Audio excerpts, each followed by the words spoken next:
There's some tokens that will never recover because they are piece of shit tokens. The famous 4-year cycle is dead. The peaks of each of those all-time high was in Q4 of 13, 17, and 21. Now, obviously, people are saying, oh, it's Q4 of 2025, so maybe now is the top. The question is, does that apply in this 4-year cycle? And I think we're going to massive money printing all over the world, and sometime at the end of the decade, we'll get a massive bear market in everything. And that tells me that this 4-year cycle is not going to happen. That will extend it. How long? Year to date, silver, gold, and a lot of tech stock outperforming Bitcoin. While we are sitting here talking about Bitcoin being the best performing asset in the world, that was not quite the altcoin season we were expecting. That 99.99% of all these things are zeros. Big liquidations. Do you think it is just how leverage work in a very thin market? Does it reveal something that is broken in the system? What happened? There were rules. People didn't read the rules. You need to take a little bit longer term view on what you're buying so that you're not sitting there trying to juke and jive in the markets and getting chopped up, liquidated and all those things, because you can't concentrate to the level necessary to be successful as a trader who uses leverage. People have a dream, but they don't think about the time that they want to invest to get there. And that's the unfortunate part. I can't give a fuck. You are not all Michael Saylor. Trump thinks that the stock market and the crypto market are his report card. How well is he doing? What's the S&P? What's Bitcoin at? Bitcoin $1 million. It's very simple. Like, everything's up. The S&P is 10,000, NASDAQ 50,000. Got the whole crypto world going wild. Money blockchain, she's the queen of the game. Stacking crypto like it's her claim to fame. If you want success, then take a look away. Okay, ladies and gentlemen, today's guest, Arthur Hayes, he is one of my favorite people in the world to listen to. He is the CIO of Maelstrom, an inventor of perpetual contract, and a writer that the whole industry just reads. And most importantly, he is the lord of the memes. Thank you. So good to have you back. Thanks for having me. Let's start with this. You love skiing, you love tennis, lifting, and running, and you said you do those things 3 hours a day? Pretty much, yeah. And it sounds fun and all, but that takes a lot of discipline. I love sports. I've always loved being an athlete, so it's awesome that I have the ability to spend my time doing things that I like doing. So it was never like, oh my God, I don't want to move today. I just want to be in bed, but I have to. No, I love doing it. Like, I love being out on the mountain for 8 hours a day. Like, I couldn't think of anything else I'd want to do. I think you have this superpower that most people see the world in different fragments, like the Fed, China, US, crypto market, but you somehow, you connect them all and you make really complex things very simple. So I'd love for you to break it down for us. The biggest picture of all. The famous 4-year cycle is dead, you said.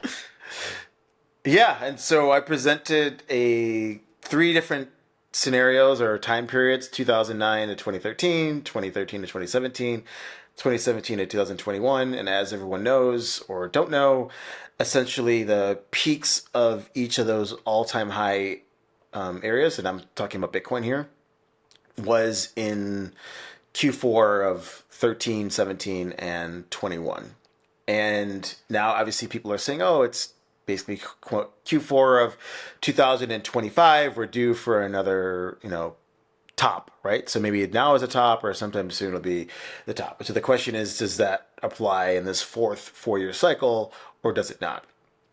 And I wrote an essay called Long Live the King, where I studied 2 charts. The first chart is the Fed funds rate and the amount of liquidity created in dollar terms. And then the second chart is the credit impulse of China, like a year-on-year change. And the overarching thesis is assume that the technology for Bitcoin works, and knock on wood, it has.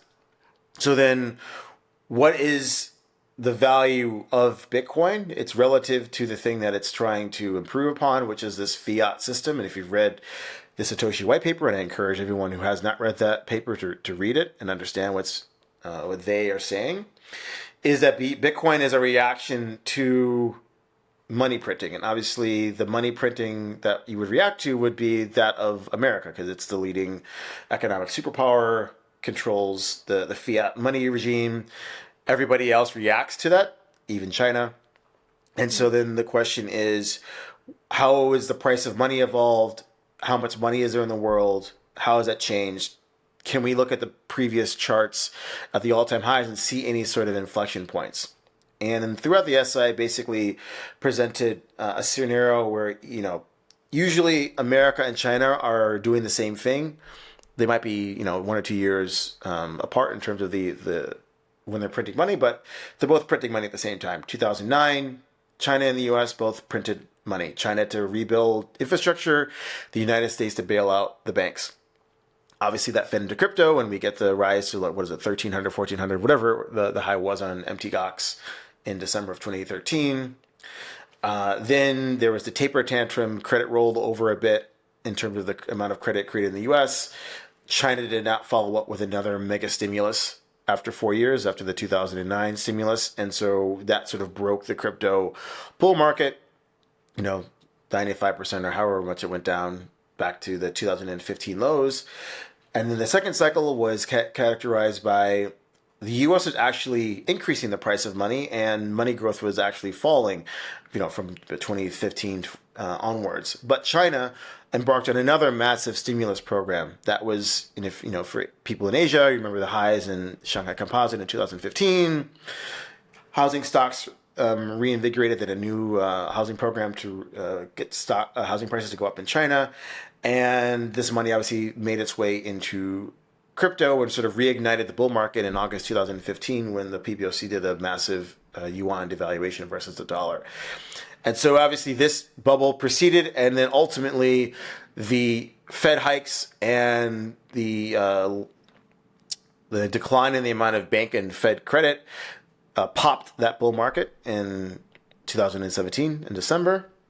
And then we went down again. And then obviously the last one was the COVID stimulus checks. Obviously the United States led the world in terms of the amount of stimulus that they gave out. Every other country followed in some way, shape, or form, and that's how we got into the 2021 high.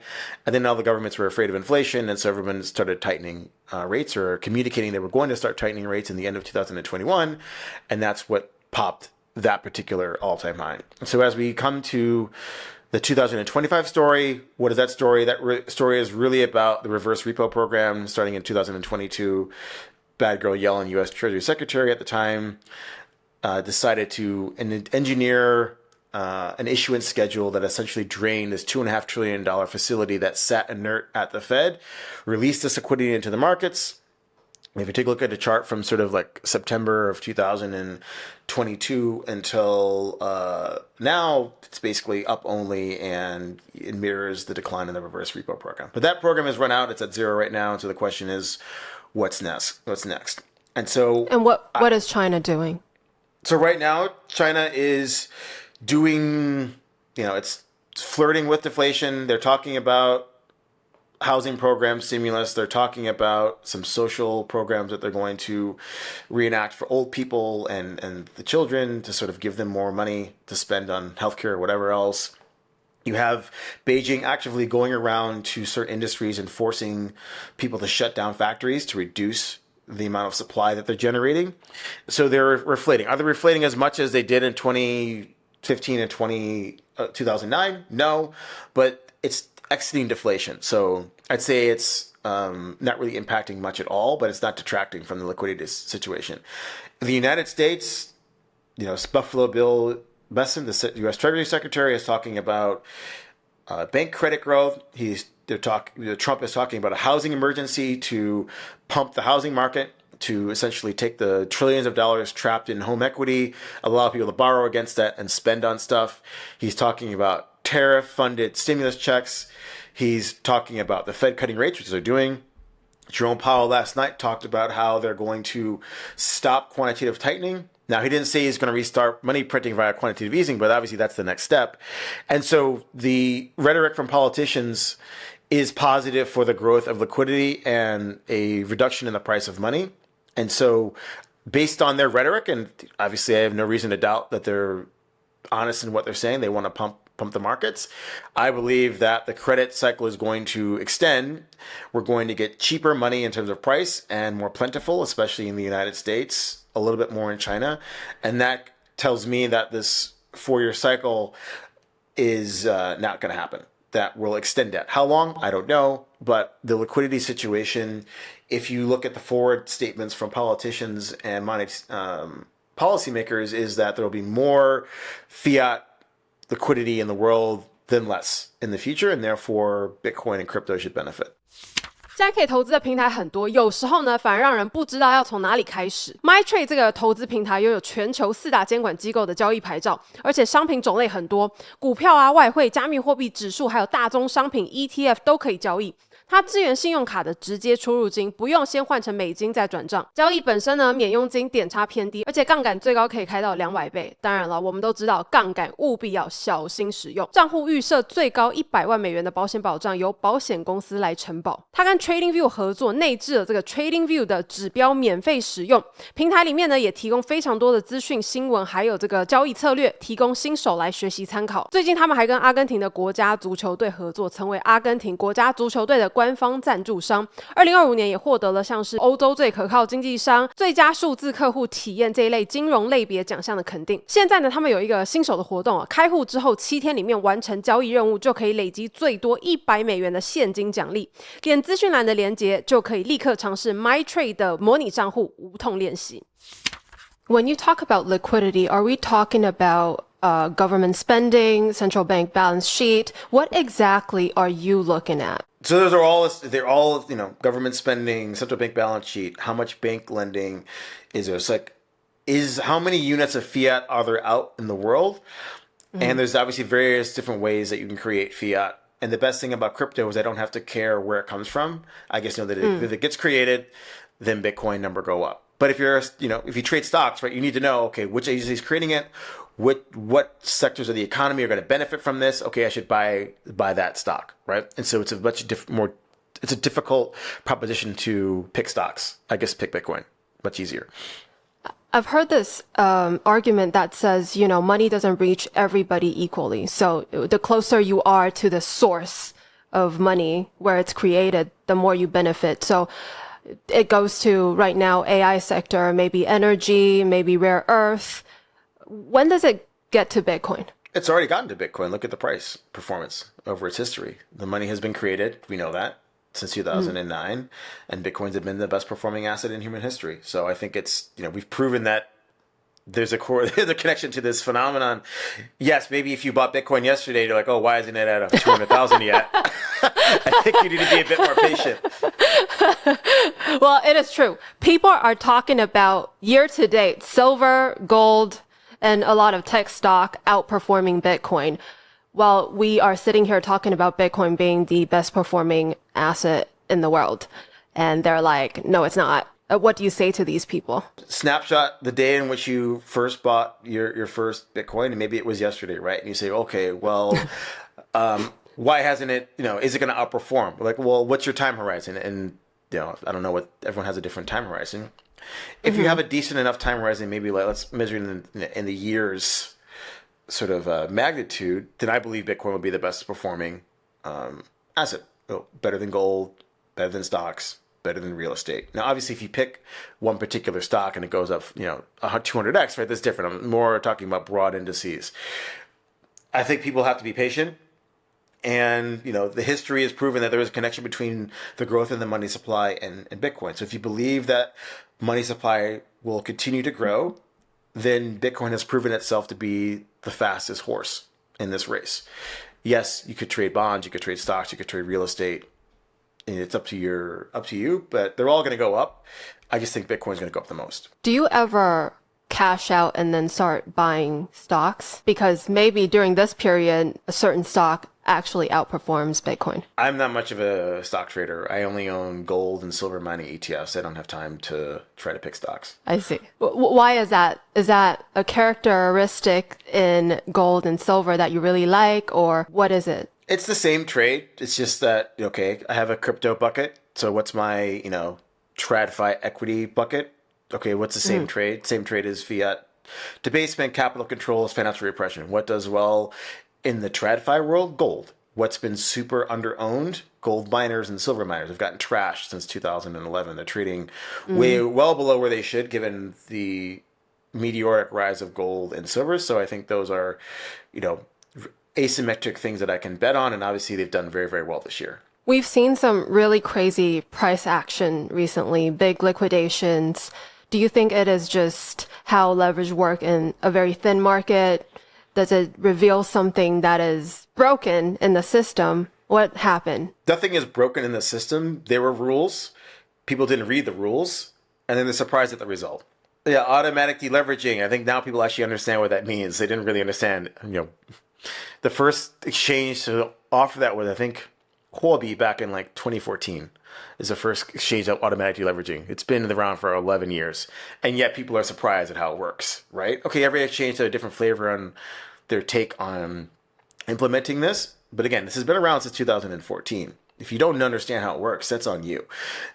Second thing, cross-asset margining. A very technically difficult problem to solve, which requires a lot of trade-offs. There's no perfect system. Every exchange has to make a decision about how they're going to mark these assets, how they're going to handle liquidations, and all these sorts of things, right? Again, I don't really use much leverage, and I don't trade on exchanges, but I imagine that the documentation about how this system works is all there. It's just nobody decided to read it. It's been written about in all the exchange literature.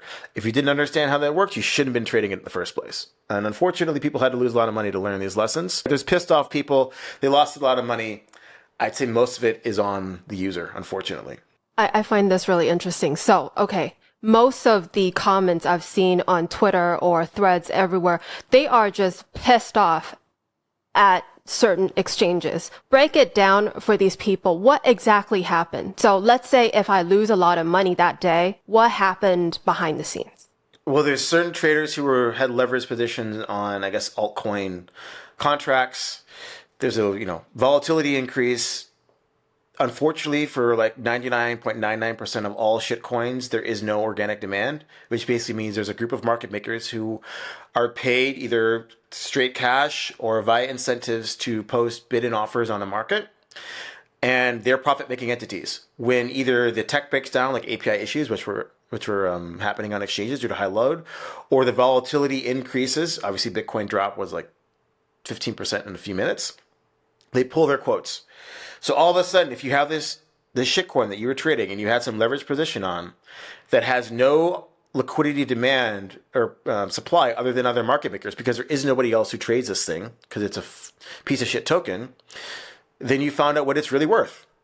75, 80% down. That's what that thing is worth. And so unfortunately, people had to discover this.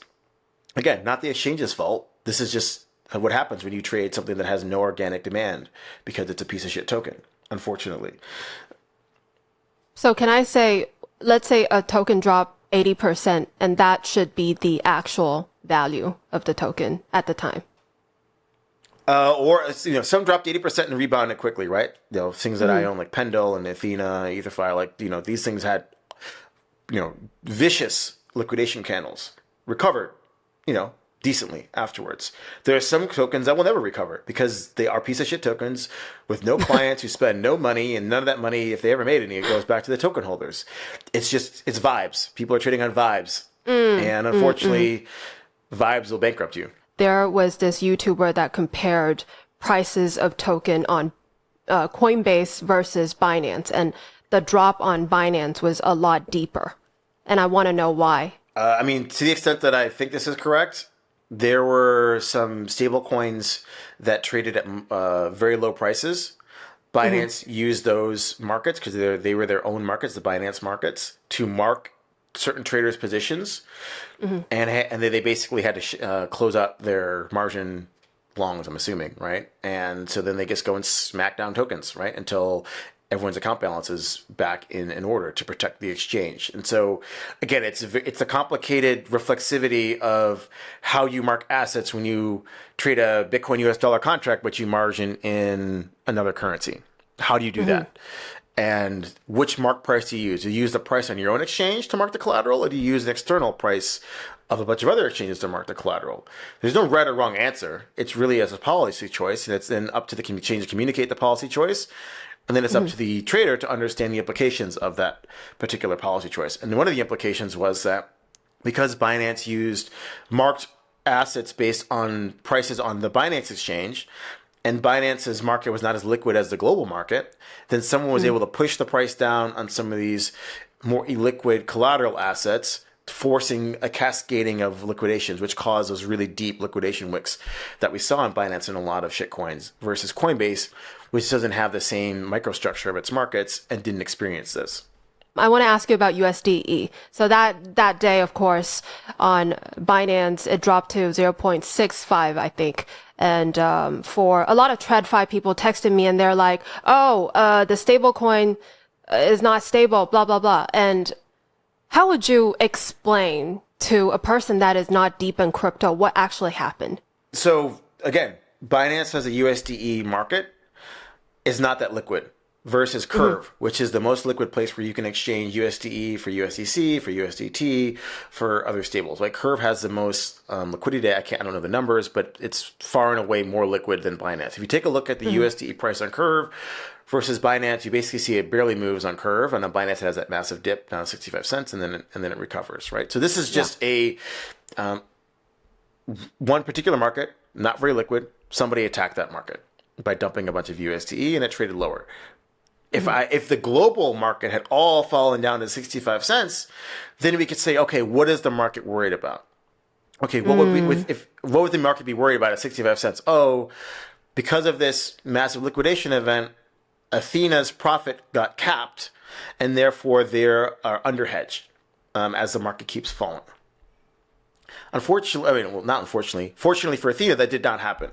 Athena was over-collateralized throughout the whole incident and actually made money on some of its short positions. This is, I'm just regurgitating what Guy and the Athena people put out on X. And so it is improper to say that there was a depeg. There was no depeg. The mint and redeem functions of USDe worked perfectly fine for all those who are authorized to create and redeem USDe. Now, if that function had been shut off, or traders were unable to essentially tender USDe and get back Bitcoin or Ethereum or Solana or USDT, whatever you get back when you redeem USDe, then I would say, yes, there was a depegging event. The linkage between the underlying assets and the ability for authorized participants to create those assets or redeem those assets, that was broken, therefore there was a depegging event. No, this is just Binance has an illiquid market, somebody pushed the price, and obviously it generated some adverse consequences, but the Athena protocol is and was sound. Now, it just sounds like that day was just a very short tragedy, and a lot happened within a very short period of time, but people are not that concerned about the crypto market long term.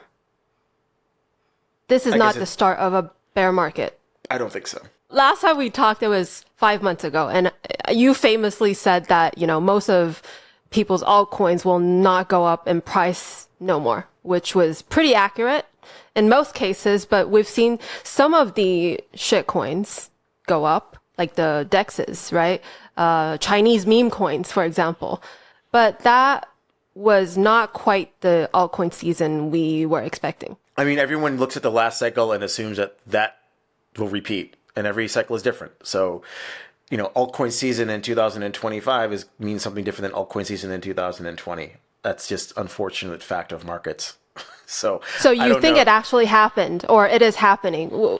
I mean, Hyperliquid's done very well. There's there's definitely been success stories in this cycle in terms of altcoins. It's just, if they weren't you didn't succeed in the same way you succeeded in 2020 and 21 when we were all farming Compound and Aave and DYDX and Uniswap and all these other things, right? Different game than today. So we have gone through an altcoin season. Is that what you're saying? We're in the altcoin season. People have made a lot of money on certain altcoins. Unfortunately, we are now better able to understand that 99.99% of all these things are zeros. And they have no clients. If they have clients, they're not spending any real money. They're just getting token emissions. And then, some projects, unfortunately, have all this money and they don't give it back to us, the token holders. And we're punishing them all, as they should be punished. We are in mid-October right now. Are you still buying, or are you taking profit? We're fully invested for long, so I'm just sitting back and watching, have my proverbial popcorn and just watching.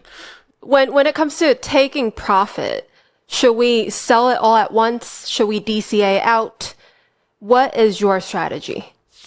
ether.fi Cash Card 这是一个加密货币卡，没有刷卡上限，没有单笔消费限制，你的钱包里面有多少钱就可以刷多少，从蒸奶啊到买机票啊到刷车子，一刷就过，真的超方便。5大优点跟你分享啊，直接用加密货币消费，不用出金，不用换钱。第二就是汇率只收 1%， 而且没有年费，每一笔的回馈最高可以拿到 3%， 这超高的，超划算。第三个特色呢，露营当下余额可以赚 12% 的年化报酬，那报酬的来源很清楚，可以看到就是从去中心化金融 DeFi 来的。你可以按下面的链接确定一下，你看影片的当下现在的年化报酬是多少。那第四呢，它跟 Visa 合作，支援 Apple Pay、Google Pay。第5个特色呢，它支援法币的入金，类似就是你3分钟就开完了这个美元账户。现在用资讯栏的频道 VIP 专属连结开卡，消费满25块美金就送你25块美金的开卡奖励。如果你用连结申请，然后邀请身边的人一起使用，也会有更多的回馈奖励。花钱赚钱都没有限制，都不会被管，想怎么花要花多少你决定。I think you should set a goal before you get into your trading. What is your goal of investing in crypto? Is it, okay, I want to buy this particular good?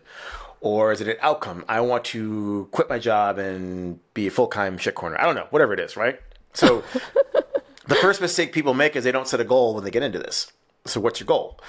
What's my goal? My goal is capital preservation, not capital appreciation. So I take way less risks than somebody else. Because maybe their goal is capital appreciation because they don't have enough capital. And then when they get to that point, then maybe they switch into preservation mode. But you have to set your goal first. And then when you reach the goal, then you take the profit commensurate with, the goal.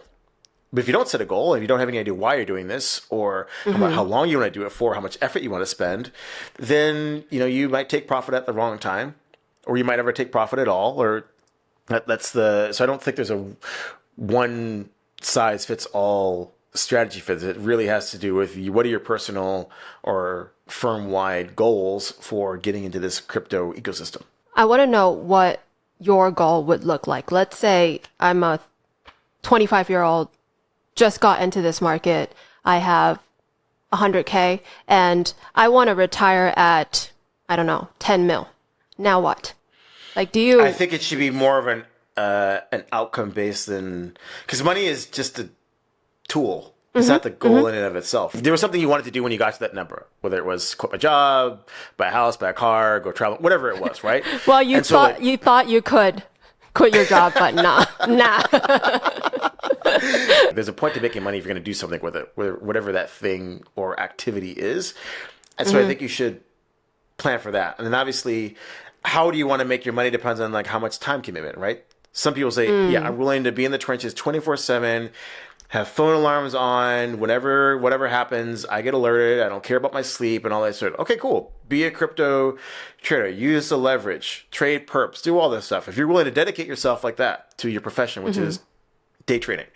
If you're like, you know what, I have other things I want to do in my life, maybe I have a full-time job, and maybe this is just like an investment to supplement my income, then you need to take a little bit longer-term view on what you're buying. You need to have a good understanding of the white paper. What is it you're investing in? What are the narratives? What does this look like? What do I think the world looks like in, a year and a half, 2 years, or whatever it is, right? A longer time horizon so that you're not sitting there trying to juke and jive in the markets and getting chopped up and liquidated and all those sorts of things because you can't concentrate to the level necessary to be successful as a trader who uses leverage. So I think a lot of the issue is that people have a dream, but they don't think about the time that they want to invest to get there. Like, oh, if I just do 100x leverage, I'm just gonna 10x my stack every time I put a trade on. Of course. And I didn't feel like spending the many hours to read the documentation about what I'm actually trading, how this exchange works, and then all of a sudden I lose everything in 10 minutes because the exchange worked exactly how they said it was going to work. And that's the unfortunate part. Now I know that the exchange execs experiencing and dealing with these customer support issues cannot say it like that. I can't give a fuck. And I've been there before. And, this is what unfortunately has happened. I don't think the exchanges are really at fault here. It's really just customers do not have the proper appreciation for the amount of time it takes to be a good trader. Do you see volatility and risk as the same thing? No. I mean, volatility is one risk if you use leverage, or it's an asset if you don't in certain circumstances. Risk is there's so many different types of risks, smart contract risk, exchange getting hacked risk, all these sorts of things. So again, volatility could be a good thing, could be a bad thing, depends on what you're trading. So when a layman person sees Bitcoin, they're like, this is a risky asset. Is this statement wrong? Yes, it is wrong. Why is it risky? Is it, I wanted to put my whole life savings in it, and if the thing goes down 10%, I can't pay my mortgage or something like that, right? Yes, it is a risky asset because of your outcome and how you're investing. If you're saying, hey, I believe this is a call option on, fiat debasement, then I love volatility. Make my option more valuable. I love that. I have an infinite duration. Give me more volatility. So really, again, why are you investing in Bitcoin? What's your time horizon? How much are you willing to lose? Volatility is either an asset or can detract from the performance of your portfolio. Earlier, you said you are now investing more conservatively, but in another interview, you said you identify early investments, exit within 2 to 3 years, and you aim for 10x to 100x returns. That's a lot. But I'm also, our checks are $50,000 to $100,000. They're not very big if you think about it in a venture capital perspective. If we lose 100% on every single one of our, VC investors, which we haven't, hats off to Akshat and the team for the amazing work they've been doing, then we would still make money as Maelstrom because we have advisory, we do other liquid trading. So it's a whole suite of trading strategies that we employ. The riskiest stuff that we do on the VC side, we deploy the least amount of capital. And obviously, to make up for the fact that we're not deploying that much capital, we expect very, very high returns. And so that's how I sort of calibrate things, which I don't give a fuck whether or not any of these investments do well or not do well, because I'm not putting that much capital on the line. But asymmetrically, if they do really well, then great. Okay, I turned, $50,000 into $1 million. Hats off. What would make you want to put down that investment? Is it the founder or the narrative? What is that one thing you look for? I don't look for anything because I don't look at any investments. Akshat is a good investor. I trust him. I sign everything that comes across my desk. I know they look at, team quality of team founders, obviously narrative, time in the cycle. I'm more focused on time in the cycle, right? Right now is at the right time in the cycle. So for us, at least, right? The prices that are offered on good projects are too expensive. And so we are not investing right now very much at all. I don't even know. We've probably done a handful of VC deals this year, if I can even remember. What would have to happen for you to start again? Market go down 80%, something like that. Then people start getting religion in terms of price, and what we're offering, the high quality projects are coming in our strike zone. We have very strict limits on what we'll pay. It doesn't matter what we think of your project. We will only pay X. And if that doesn't work out, that's fine. We'll wait. We're patient. Do you ever sell Bitcoin? If you expect the market to go down 80%, do you sell it and buy it back? We'll see what happens when I get there. What are the other options with my money? What do I want to do? I don't know.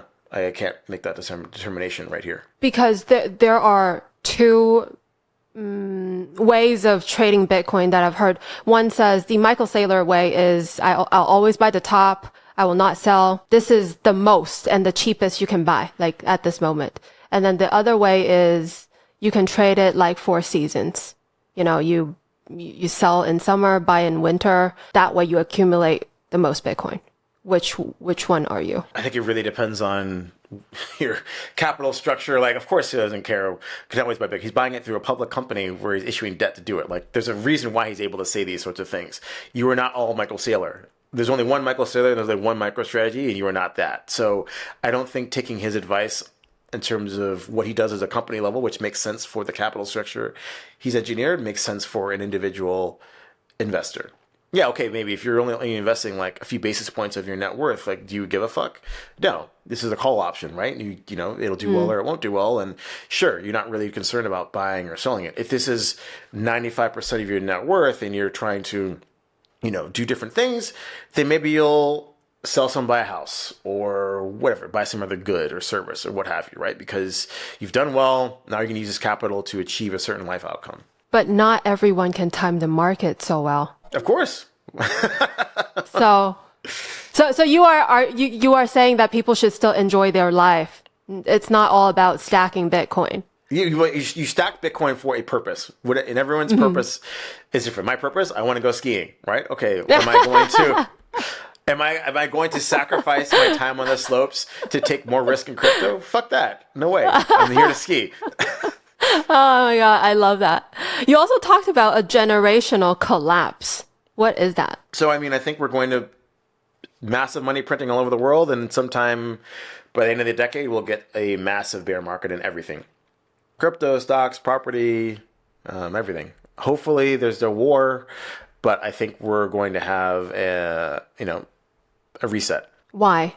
Why can't people just keep on printing if that is what they're going to do anyway? They can, and then, you will find that you don't have a head on your shoulders after a while. There's at a certain point, society says enough is enough, and we're unwilling to accept this, and we're going to depose you. And I mean, we're seeing this in Nepal, where the country, I guess, but Madagascar, there's a popular uprising. The youth they're educated, they have the internet, they have AI, they read history, they're like, this is bullshit. This whole system is bullshit. And the wheels are starting to come off slowly, in little countries that, the West doesn't care about, or maybe China doesn't care about, but this is the trend, right? The young are like, this is bullshit, this system that people older than us have created, yet we're the ones who are supposed to inherit this. Fuck it, let's have a new system. Now, I don't know if the new system is better or worse, but at least it's not the same. And what is insanity? It's doing the same thing over again, expecting a different result. And I think the youth of the world are done doing the same thing, expecting a different result. And so they're going to change it up. And the more money you print, the faster you herald this change, where those without financial assets, crypto, stocks, real estate, whatever, the 99% of the world who doesn't have enough financial assets to escape the money printing say, well, fuck you, I'm not going to sit here as a docile debt donkey. I'm going to get off my ass and protest and depose the government or whatever. And so I think that's the unfortunate result when you inflate away the money supply. And you think that's going to happen everywhere in the world? I think we're going to have, convulsion. Not to say that they'll be successful in every part of the world, but if we go by the little things that we've seen so far, this is the trend, the nihilism of Gen Z. And it's always the youth who are the most invigorated proponents of any revolution, whether successful or not. They'll be the ones out in the street crying and dying. But, we'll see what sort of political systems emerge out of that. But it's very difficult to own financial assets in these times because, it's unpredictable. I am not familiar with if this have happened in the past. Has it happened before? Like people go on the street, protest, and somehow the financial system just resets itself. Look at what happened in 1917 and, Bolsheviks in Russia, right? They had a whole Tsar system. The bourgeois was thrown out. You change the system. There are new people on top, new people on the bottom. Obviously, the similar thing happened in 1949 in communist China. There were certain winners in Mao's China and a lot of losers. Some very big recent examples of what happens when you have a whole disillusioned part of society fed up with inflation and mismanagement. You say, okay, we're just going to change the system. Now, whether or not it's better or worse, the system before it is kind of irrelevant. It's just change, and there are losers in this change. Can I say that during the Trump's administration, at least the economy will be good? Good for who? Depends on what you mean by good, right? Good as stocks, in... Stocks go up. Okay, good. Do you own stocks? 90% of Americans don't own enough stocks. So, but... that's a fair point. That's a fair point. Okay, maybe you break it down for me. What would it look like from your prediction? Bitcoin $1 million. It's very simple. Like, everything's up. The S&P 10,000, NASDAQ 50,000. Median house price is $750,000. Yeah, this is his goal. If you listen to what he says, what his U.S. Treasury Secretary says, Buffalo Bill Besson, they're very clear. We want to run the economy hot. We want to have high growth to deleverage the American balance sheet, and obviously that entails inflation. They want the markets to go up. Trump thinks that the stock market and the crypto market are his report card. How well is he doing? What's the S&P? What's Bitcoin at? What's the Trump meme coin at? That's what he cares about, for good or for bad, whatever. And so he believes that if he can generate paper wealth in the financial markets, that will lead to, a stronger America and whatever that means to him and his supporters. So believe him, he's going to do whatever it takes to print the money to get there. And, similar in China, right? China believes that the stock market, or at least they're trying to tell people, the stock market, as it rises, that means that we're doing better as the government. And so you should buy stocks because you believe that the Chinese Communist Party is going to deliver on all these things, you retail investor. So again, every government, whether or not they're communists or capitalists, is the same. They do different things to juice the markets, but I think, a lot of governments view the stock market as their report card. Since we're talking about US debt and all that, I want to ask you about stable coins. So I think in one of your interviews with Bankless in May. You were talking about how, stablecoin. So basically, you're saying that Genius Act forces stablecoin issuers to buy short-term T-bills, and that means it quietly shifts the real power from the Fed to the U.S. Treasury. Is that right? Yeah. So as there is this cohort of folks to earn money, they need to buy treasuries. Mm-hmm. They can only buy, that's all they can buy. They got dollars. What can you buy? The only thing risk-free asset you can buy is a U.S. Treasury in nominal terms. So Besson can say, okay, well, I now control the short end of the curve because I can issue my T-bills at whatever rate I want. And I know that this massive stablecoin issuer crowd has to buy what I'm selling, whatever price I'm selling it at, because they have no other option. Because if they want to earn revenue, they need to invest in an income-producing asset that is a U.S. Treasury bill. And so that's how he neuters the Fed, because now the Fed funds rate doesn't matter. It's whatever Besson wants to put short-term rates at via his T-bill issuance. Is this just a prediction, or is it happening? This is just a prediction. There's the stablecoin market isn't big enough yet. Obviously, Tether is massive at was the 19th largest holder of debt. But I think as we get to trillions of dollars worth of stablecoins in circulation, then the largest holders of T-bills will become very powerful, and there'll be a cohort to be gone after by the Treasury in terms of, hey, I've got these T-bills. Maybe Fed funds is at 2%, but Besson needs it at 1%. So he's okay, I'm going to give you 1%. And they're going to say, okay, cool. Well, I have no other option. Sure, give it to me. So then we're watching a world where, government spending now becomes the main driver of the market.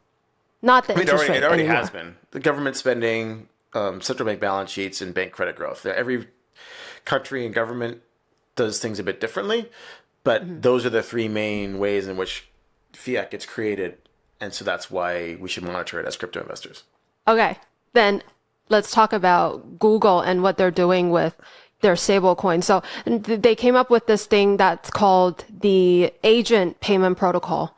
That means, AI agents can literally just pay each other crypto tokens. So do you think we're seeing a world, or we're moving towards a world where machine to machine transaction is going to happen, and without us even knowing? Of course, because there are different agents who have to buy and sell things on the internet, and the thing that they have to buy and sell, the most critical thing they have to buy and sell are intelligence, so tokens, right? I think at some point there's going to be some sort of connection between a cryptographic blockchain and inference on AI. Like, okay, I want to run this ChatGPT. Okay, my request uses so many tokens, and obviously I'm paying for that implicitly via my subscription. But what if a government says, okay, well, we need to tax these robots and these AIs because we need to fund social programs for these humans who don't have work?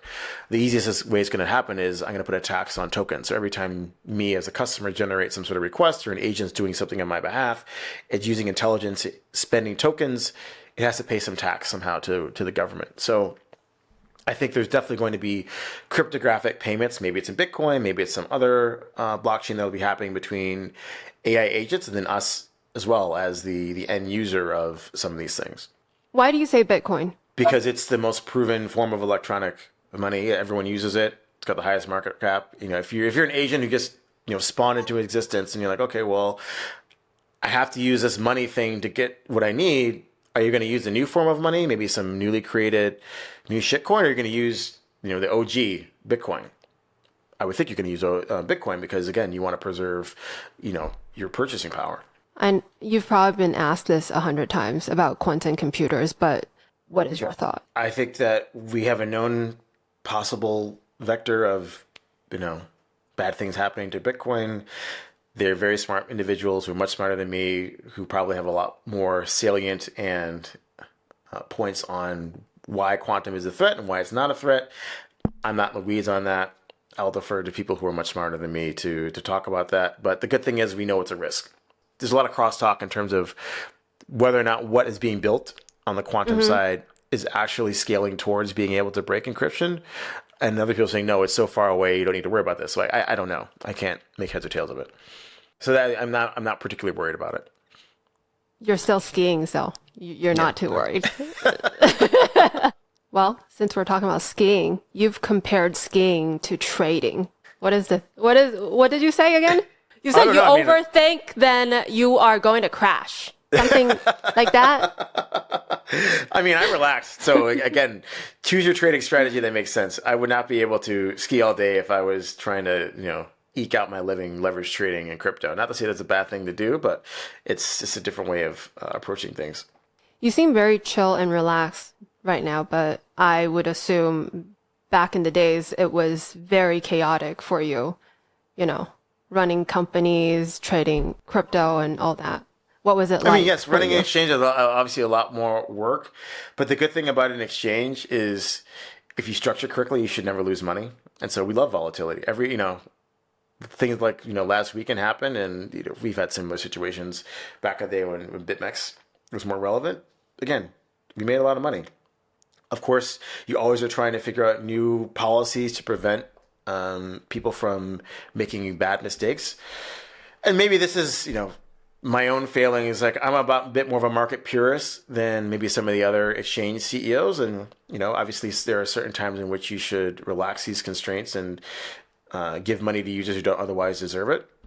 But I think at the end of the day, if you build an exchange correctly and put the proper risk metrics in place in the exchange, it's actually not that stressful of a job. It's not the market movements that generates the stress of running an exchange because, again, you've protected yourself. That's why all these things exist, is to protect the exchange so that no matter what happens in the market, it's always open. You can always trade and make or lose money.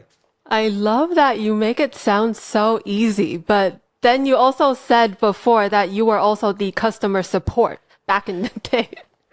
Yeah, in the early days. That was a lot, right? But then you make it sound so easy right now.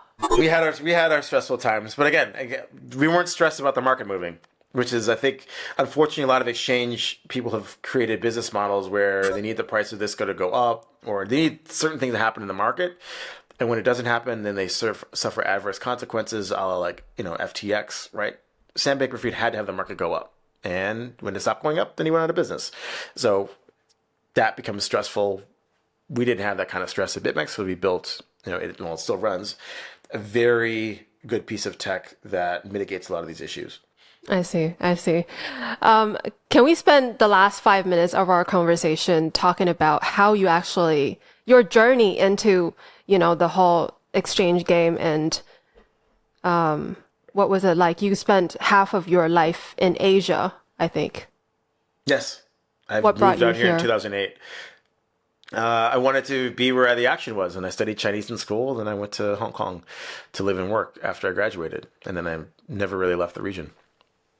Wait, so one day you're just like, I want to study Chinese? I studied Chinese in university because I wanted to move to China. Really? Yeah. What was it? Was it a movie? Was it a person, a friend? Why? No, I just wanted to be economically. I didn't want to work my whole life in the U.S. structure and just be one of other umpteen millions of people in New York City. I'd rather go somewhere more fun, like Asia. So you grew up in New York? Buffalo, New York. It's a small city, but 8 hours from New York, near Canada. And I want to move to China. Let's learn some Chinese. Wow. And then what, you just moved here after you graduated college? I found a job in Hong Kong and then moved to Hong Kong after I graduated. And that was the first time you have ever been to Asia? No, I did study abroad, and I worked this summer in Asia as well. So, would you ever move back? I mean, China's different. I think there's other places in Asia that I like. I mean, I ski in Japan, so I'm more in Japan than anywhere else, probably. I love that you assume I said China. I was talking about Buffalo, but oh no. Right. Why is that? I would rather move to tier 3 Chinese city than move back to Buffalo, New York. Really? Why? I find it to be more interesting than going back to where you're from. But I think everyone could probably say the same thing, right? Your hometown, you'd rather go somewhere else and be where you're from. But you have been here for a long time. Yeah. You don't miss home. This is home. No, this is home. Okay. Interesting. Well, name a few things that Asia's better than US? Food. I mean, I think, Okay. Asian people are not going to suffer bad food at all price True. levels, right? So, True. especially like Singapore, you go to a hawker center, it's super cheap, or you can go to, yeah. super high-end stuff. Travel, there's so many different climates, cold, hot, tropical, subtropical, whatever, all across the region. Lots of different cultures. And then if you think about economically, this has been the center of the world pretty much since human existence. It's only been the last 500 years when it's changed. And obviously things are swinging back in sort of the Eurasian direction going forward. So I think, this is the place to be. I love talking to you. This was great. Thank you so much for your time. Thanks for having me.